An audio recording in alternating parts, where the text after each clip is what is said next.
بله سلام علیکم. سلام علیکم. علیکم السلام. خیر استاد بخیر. شکر سلامت اوسئ. تاسو ښه یاستئ؟ استاد تاسو مخکې ذکر چې کله یو مجلس کې کنه تبصره ورکو یا خبرې کوو کوم کانفرنسي حال کې نو تاسو ویل چې دا باید ملګري وټاکي یا په خو ګوري وي ټارګټ کې چې انرژي واخلي. خو متاسفانه استاد ما د څه مشکل ده کله چې د کور غړي یا نږدې ملګري په یو کانفرنس کې یو جلسه کې وینم زه زیر تاثیر زم که یو لاره د حل مونږ ته وښیاست. هغه خلک تا مسخره کوي در پورې خاندي که څنګه یا ډېره توقع دې شکه کوي؟ مثلا چې کله ما ته د خبرو نوبت راځي یا پریزنټیشن کوم چې د سنجي ملګري ګوري نو داسې یو رقم د احساس کوم د ځان زیر تاثیر زم خوله مې وچیږي بس ټاپک راڅخه غلطېږي. ملګري د ملګري په اړوند د باور څه ده؟ ملګری څه ته وایي؟ ځکه چې کومه خبره چې ته کوي مثلا وبخښئ خبر مو ونیوله ایلکم دغه یو نږدې دوست باور پې کوو یا خپل راز ورسره شریکوو یا مطمئنېدی شو پې خو ما ته دغسې اکثر اوقات داسې یو حالت پیښیږي. فکر نه کوئ چې هغه کسان ستاسو د ملګري په نامه پیژنئ هغه صرف آشنایان دي؟ آشنا او ملګری پیژنې فرق څه ده د دوی په منځ کې؟ د ملګري د آشنا او د په اصطلاح هغه صمیمي د ژوند د صمیمي کس په دې توپیر کله پوه سوي یعنی دا هغه کوئ په دې توپیر پوهیږئ؟ یار داسې کم خو خاص نه. مثلا اکثره دوستان اوس په اعتماد مو نه وي یا هغه اوس کوئ لږ توضیح راکړئ. مثلا وروستی ځل چې داسې یو پیښه وسوله په هغه مجلس کې چې ته غږېدې په هغه مجلس چې ته ورننوتلې اول ته د ملګري ناست و د کورنۍ غړي د ناست و هغه حالت لږ راته توضیح کوئ چې هغه ملګري د څوک و له څو کلونو راهیسې ته پیژنې څومره په ورځ کې ورسره پاتې کېږي څو ساعته ورسره پاتې کېږي څومره د خپل رازونه او محرمیت ورسره شریک دي مقابل وری څومره در باندې ګران ده خپل دی ده قومي دی ده صنفی دی ده همسنه دی ده مخالف جنس ده څنګه ده دغه لږ راته توضیح کوئ صحیح؟ والا اکثر اوقات کنه لکه زما ترو اولادونه دغسې د کورنۍ غړي مې شکر زموږ ډېر غټ فامیل ده او دو سره مې زیات وخت تېرېږي یا مشر ورور یا یو بل کس وینم زه داسې فکر کوم یعنې دا منفي فکرونه کې زما خبرو په باره کې چې ما وکولې نو هغې نه بیخي ډډه کوم یا یې بندوم یا نه کوم خبرې یا هسې ارامه کېنم. وروستی ځل چې داسې یو پیښه وسوله چېرته و کوم مړی کوم ځل دی؟ وروستی ځل زه محصل یم نو پریزنټیشن مې درلوده نو دغسې لوی حال وه نو ما یو دوه د ترې اولادونه هغه و او یو څه صنفیان مې وه چې د پوهنتون کې مې ملګري شوي ول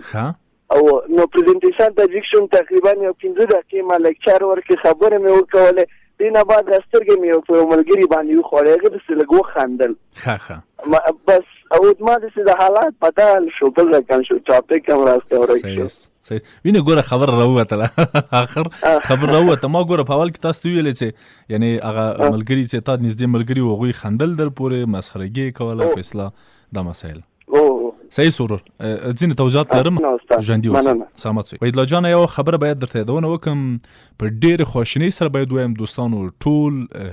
دوستان دې واوري دا مسله متاسفانه موږ یو تبخوشي لرو یو ټولنیز خوږوالی لرو یو ټولنیزتوب لرو یو ټولنیز مهارتونه لرو یو په اصطلاح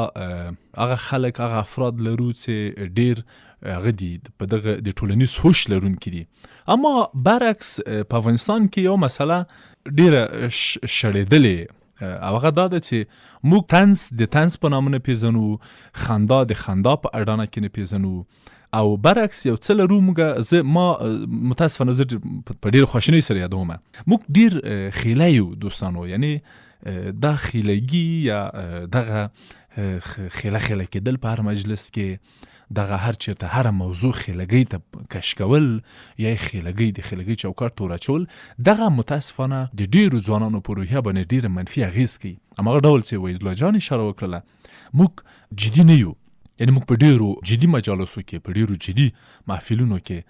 یو ډول په عوض د دې چې موږ لرو دا خندا به لرو مثلا په نور نړۍ کې هم لرو په سینما کې لرو په ډېرو سیاسي جدي خبرونو کې لرو پارلمانونو کې په ډېرو نړیوال سازمان کې ځینې خندا وي ځینې مثلا حتی راپاڅېږي رقص کوي په اصطلاح د نړیوال سازمان په غونډه کې اما هغه ډیر نارمل څه یعنی یا خندای یا ګډای او څه اما دلته په افغانستان کې معمولا دغه مسایل یو ډول ډیر اغسی په اصطلاح هغه یعنی هغه طنز او دغه د ژورنالیزم دغه ژانر چې دغه طنز او کمیډي خندا او خوشحالي او د شان دي چې هغه باید اوس ډیر ضرورت د ژوند په ځانګړي ډول د وستیم پړي دغه یو ډول بل رقم سي متاسفانه دغه سم ملګری ورور تاسو ته وایم وای جان دغه ډول ملګری مو دوستانو له ژوند نه لري کوي دغه ډول ملګری مساتي هغه د شو خبره وای دوستان ډیر دوستان راځي او ځي صرف هغه دوستان وساتي چې ارزښت لري هر څوک مساتي لازم نه ده چې موږ باید ډیر دوستان وساتو د تحقیقاتو په اساس انسانان په ټول عمر کې 400 ملګری 400 کم زیات ملګری جوړي یعنی په خپل ژوند کې انسان 400 ملګری جوړي پیدا کوي اما دا جوړیږي او پیدا کوي اما صرف 3 په سلو کې یا 3 تنه پاتې کیږي انسان سره اته زه په دې نظر يم چې هغه څوک چې له دریو نه ډیر دوستان لري هغه کېدای سي په جنو لدینو اړخونو نه پاروي سلامتي کې پاتې نسی ما نظر دا د ورور ته چې دغه ډول ملګری او دوستان لري کا کله د چې لري کړل بیا په خلګي کې رای موه په اصطلاح پرېږدي چې هر څه کوي دویمه مسله د خندا او د جديت مسله ده ځینې موارد دي ځینې مسایل دي چې تاسو کوی سي وخاندي یعنی زه درته وایم وخاندي یعنی دا غمات کوي دا قوانین مات کوي ځینو ځایو کې اما د خلګي په اندازه د شان په اندازه پوسخان په اندازه ګوري خندا او پوسخان فرق کوي دا ټول هغه څه دي چې باید موږ په نظر کې ونیسو بل مورد دریم مورد چې غواړم ورور ته وایم جان هغه د توقع ده یعنی کله چې تاسو راپاتېږئ او د یو محصل په حیث لځان د هاروارد د پانتون د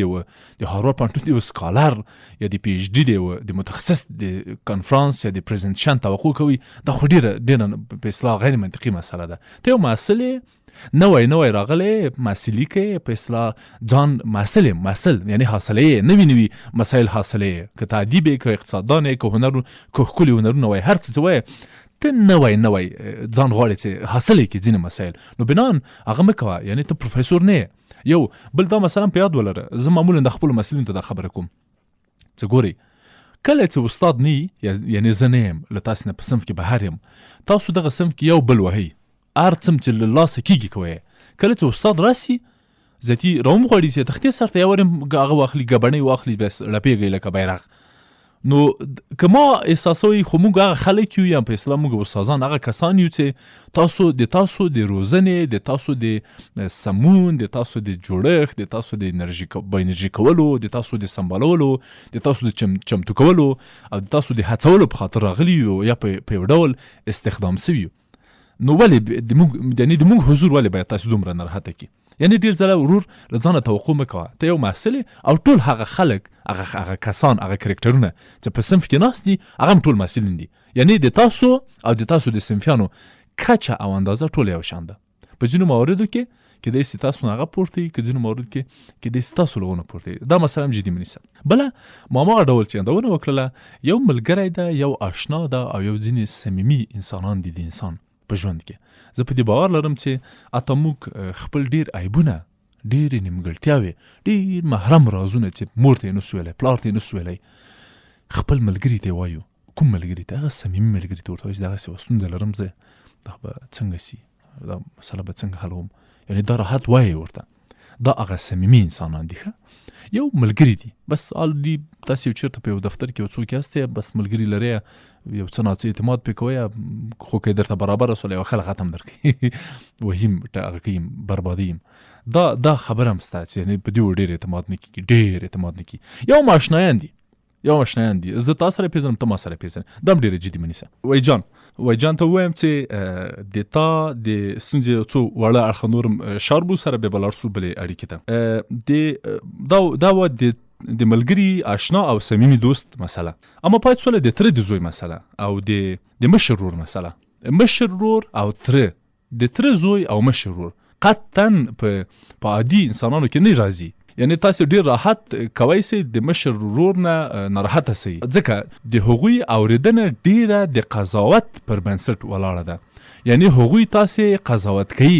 هغوی تاسو ته وایي چې ته ښه کوئ، تاسو ښه کوئ که ښه نه کوئ. پلار مو هم همداسې کوي، مشر ورور مو همداسې کوي، او که د تره زوی مې او یو بله مسله چې په افغانستان کې لږ د تره زمن و د خاله زمن و د دې په منځ کې لږ جدي ده، هغه د ځینو تربګنیو او د درزادګیو مسله هم ده چې که تاسو وغواړئ که ونه غواړئ دا به هم در سره احساسوئ. یعنې په دغه برید کې یو څه حق په جانب یې، یعنې که د تره زوی د په مجلس کې ناست یا د ورور ناست یا د پلار ناست او تاسې لږ ناراحته کېږئ، لږ نارمل ده، اما په هر صورت دا باید ونه سي. یعنې موږ د پلار په مخ کې یا د تره د زوی په مخ کې یا د مشر ورور په مخ کې یا د مشر خور په مخ کې که موږ وینا کوو یا په اصطلاح پریزنټیشن لرو، ستونزه مه ګڼه، ډېره جدي مه ګڼه. بله مسله د حیثیتي کولو د ورور، یعنې یو ډول ته قضیه حیثیتي کړې ده، یعنې دغه پریزنټیشن دی یا سیمینار دی راوړی ده، د یو وینا دی راوړی، د خپل حیثیت او ابرو عزت سره دی تړلی. وروره ته یو محصل یې راغلی، نه وایي غواړي چې پریزنټیشن ورکړي، نه وایي غواړي چې ارایه وکړي، یوه وینا وکړي،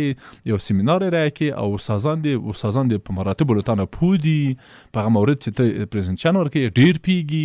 صنفیان دې هم د تا په کچه دي، مور و پلار دې هم اصلا مهمه نه ده ورته چې څه کېدای شي څه رقم وځلېږي، په هر صورت توقع به درنه ولري یا به، اما ډېره اندېښنه به ورته کوه. یعنې په یو ډول یې حیثیتي کوه مه دا مسایل، دا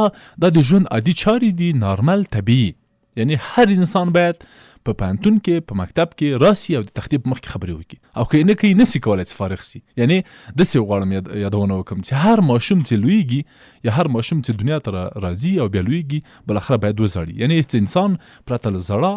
نه ده لوی سوی او ستر سوی. سلامت اوسئ، مننه. سلامت اوسئ، مننه.